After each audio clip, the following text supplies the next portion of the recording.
Hi all, we'll be starting with module 5, that is reaction turbines and pump. So the first reaction turbine we are going to consider is a Francis turbine. Now my contents includes the characteristics of Francis turbine, the different parts of Francis turbine, the velocity triangle and some of the design parameters considered for my Francis turbine. Now we had dealt with Pelton wheel. It was a impulse turbine. When I say impulse turbine, the energy at inlet was totally kinetic or it was only due to its velocity. Now here we are dealing with a different type of turbine where the energy at inlet has both kinetic and pressure component. Now the pressure component is coming if I go to the parts of the turbine and the working of the turbine, the water is actually revolving, going around my casing and then flowing inside. Since there is a rotation aspect, I have the introduction of pressure energy coming into my Francis turbine. If you remember your Pelton wheel, the flow was just tangential. It was not going around the runner. Whereas whenever the water is going around the runner, my turbine is called as reaction turbine because the energy has both velocity as well as pressure component. Now, having a pressure component, my total energy is high. But the problem with pressure is the pressure can become low. When I say low, it can become less than atmospheric pressure. And whenever it's less than atmospheric pressure, it is vacuum. So the water can get stagnant or move in the opposite direction. So care has to be taken so that that is being avoided.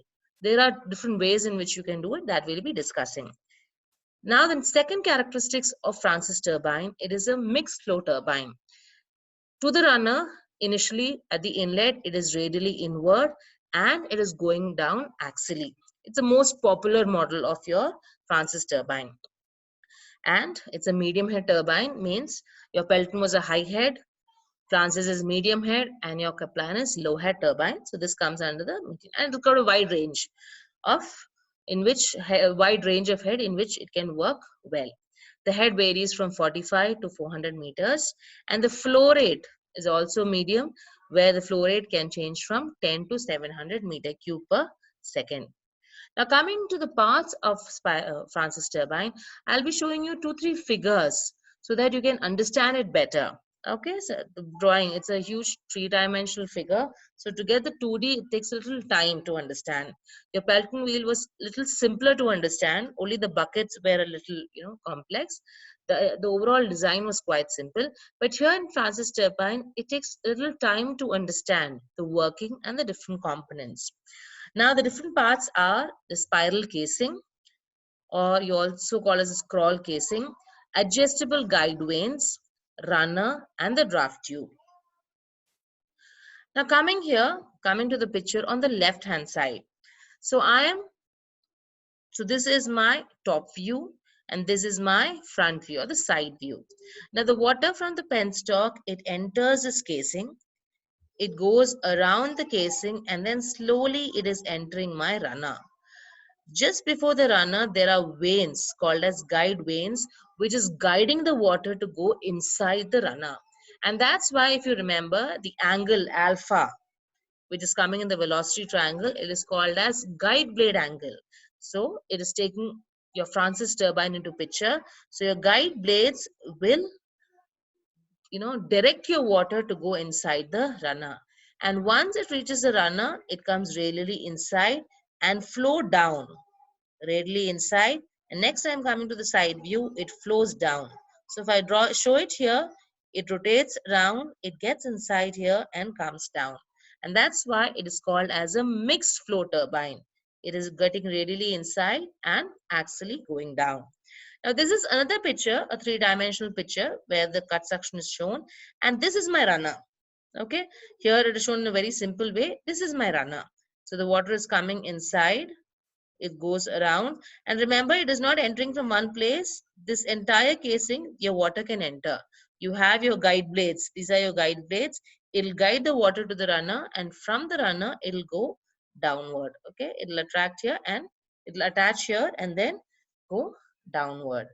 Okay, and the next part after the runner, so we have my spiral casing, your guide vanes, which can be adjusted, then your runner, and finally to the draft tube. Now the requirement for a draft tube is, now once the water moves around the runner and comes down, the pressure sometimes will become less than atmospheric pressure. So the water will get stuck. Remember, if it is vacuum, the water does not flow or it flows in the reverse direction. So what I am providing a draft tube. A draft tube in simple terms is just an expanding area. I'm not giving a uniform area, I'm giving an expanding area. So when I expand my area, I'm reducing my velocity, and that velocity which is getting reduced is converted to pressure. And because of the pressure, the water is coming out. Remember, in a in a closed conduit, your pressure is the one which is driving the flow. So when I expand my area, I'm reducing the velocity. Whatever reduction of velocity, whatever reduction of kinetic energy, it is converting to pressure energy, and the water is being pulled down. So the main purpose of the draft tube is to pull out the water to come out of the turbine. Now this is another detailed view of the Francis turbine, where you can see the runner blades, your runner blades a little more clearly. And this is a blade we consider for drawing the velocity triangle. Whereas in my schematic diagram, the shape is not the same, but this is what I'm intending when I draw the inlet and the outlet. And the inlet is this point and the outlet is this point. There's one more figure I'll be showing you. So you can see this is my guide vanes, which can be adjusted. Okay, there's a device for adjustment. So the water comes through the guide vanes to the runner. Okay, and then through the draft tube. Now I'm showing you the picture only of the runner. So this is how the runner looks. And when the water is coming, the water is sliding here, and then it is going outward down. I repeat again, the water is sliding here, and then it is going down actually. So what is happening at the inlet? Okay, so it can enter from any of these areas.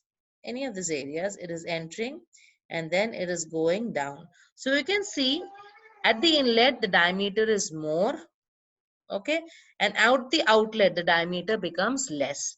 So the outer diameter is called D1 at inlet, and the inner diameter, which is a reduced diameter, is called as D2, that is at the outlet. And if you've noticed, when the flow is coming here, it is going down. At the outlet, the flow is perpendicular to my vane. So when the flow is perpendicular to my vane, my beta angle is 90 degree. Okay, so when I come to the velocity triangle, it'll be clear. So the water is coming here, it is flowing down, and it is actually going downward. So since it's going downward, with respect to my vane, it is making an angle of 90 degree. Okay, that is your beta is making an angle of 90 degree.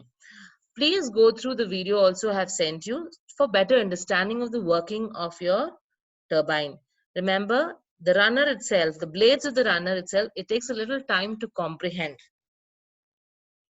Now coming to the velocity triangle. Now at the inlet, there it is entering at an angle. That angle is called as alpha, and the alpha is also called as your guide blade angle. U1, V1, relative velocity, all the components of velocity triangle is there. Now when I come to the outlet, I told you your beta is 90 degree, the flow is perpendicular. This vane is just a schematic representation. The vanes, the size or the shape of the vanes are very different. For schematic purpose, I've taken a standard vane. Remember, the actual vane is a different shape.